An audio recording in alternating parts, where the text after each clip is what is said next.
Hey! All right, day 2 of Lock and Lean is in the books. So, quick recap of what we did today. Before I get started, big thank you and shout out to Pensacola Harley Davidson.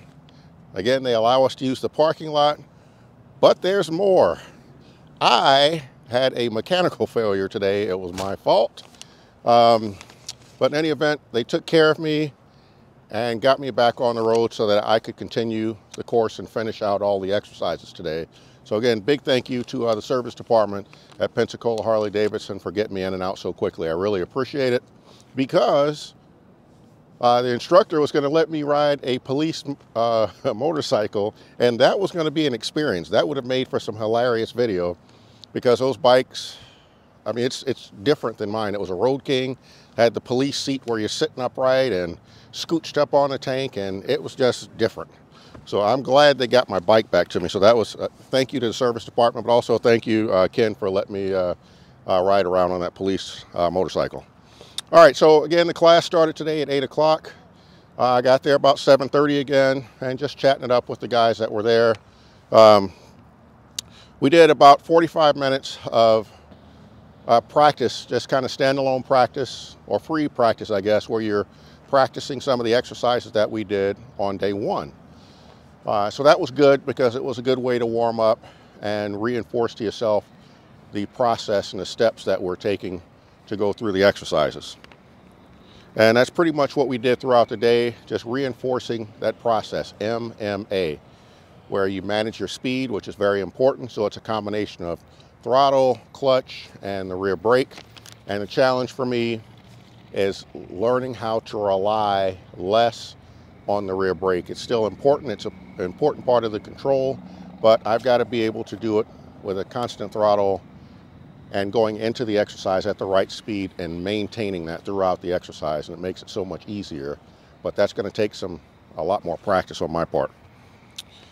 We did some variations to the U-turn. We did a standard 18-foot U-turn. In the class, we just call it a, what did he call it?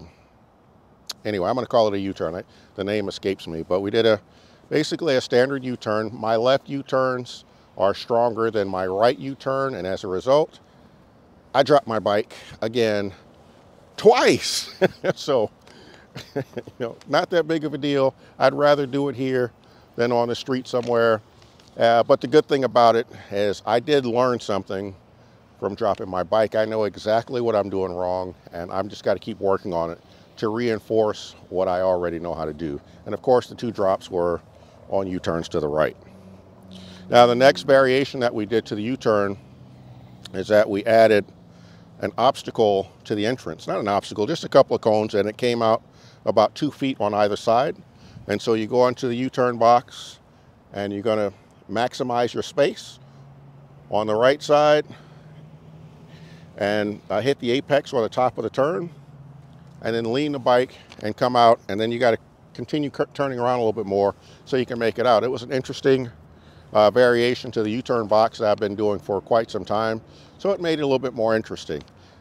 And then the third variation, actually I got to tell you something else about the first one. We put a cone in the middle, a pivot cone, I think is the term we use, and so that just gives you more of an obstacle, I guess, in going around, so you can't cut your U-turn short. Well, the third box, there was nothing there. It was just a plain U-turn box, and you have to do the U-turns to the right and left. My left U-turns are much stronger than my right. But the other really interesting thing we did after we finished working on the U-turns is we started talking about, well, what would happen if the 2 corners of the U-turn box, you kind of brought them in a little bit. You don't hit the corners anyway. That's the dead zone. That's dead space in the pattern. And so when you come in, you get to the top or the apex of your turn, you start turning. Well, that corner space there is wasted space, or it's not wasted space, but it's dead space. So what happens if you bring those cones in? Well, what you end up with is the keyhole. Eventually you end up with the keyhole. So that was the next exercise that we did, and that filled me with anxiety. It was really anxious there, because I've not had a lot of success with the keyhole. I've had some success, but not a lot. No success to the right, because I had never even tried it prior to today. and it showed because I struggled with that. So that's something I'm going to have to work on, just those turns to the right. And for me, I think it's just a mental thing.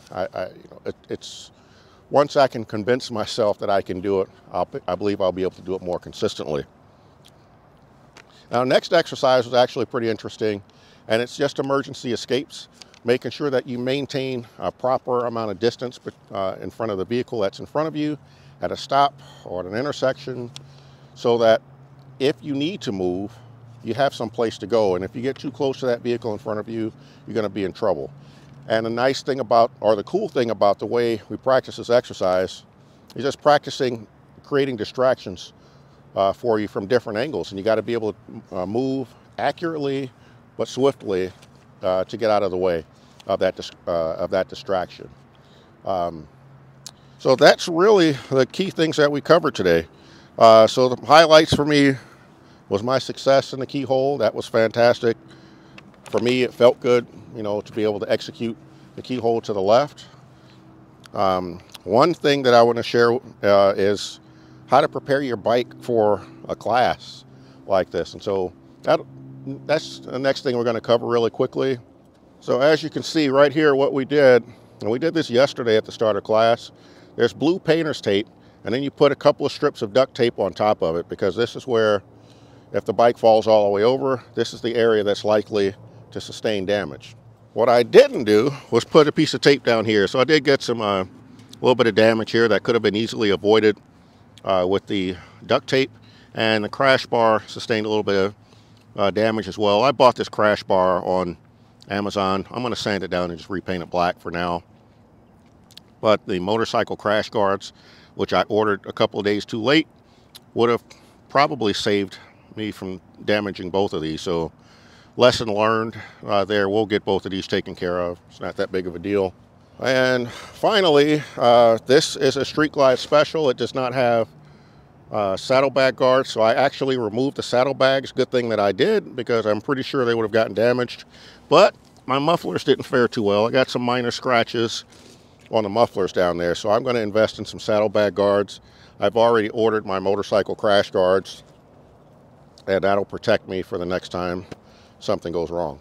All right, so there you have it. That's the recap from day 2. Having a great time, learning a lot. I'm already feeling a difference or an improvement. I'm taking some steps and improving my riding quality.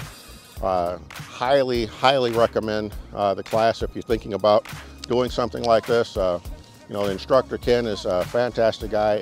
He's very funny. Now, one thing, something else I'll tell you, when I decided to take this class, I wasn't sure if I was ready for a class like this. And I think I did okay, and I'm certainly learning a lot, so that's the most important thing. But I would encourage anybody who's thinking about taking a class, do it. Just do it. Again, if you haven't taken a basic rider course, you got to start there. It's real important. There are things that you learn in that basic rider course that will carry you through the rest of your riding career. But you definitely want to practice, keep getting better, and then take some classes like lock and lean, because they'll definitely make you a better rider. This is Q. I'm riding, I'm wrenching, I'm locking, leaning, and I'm out.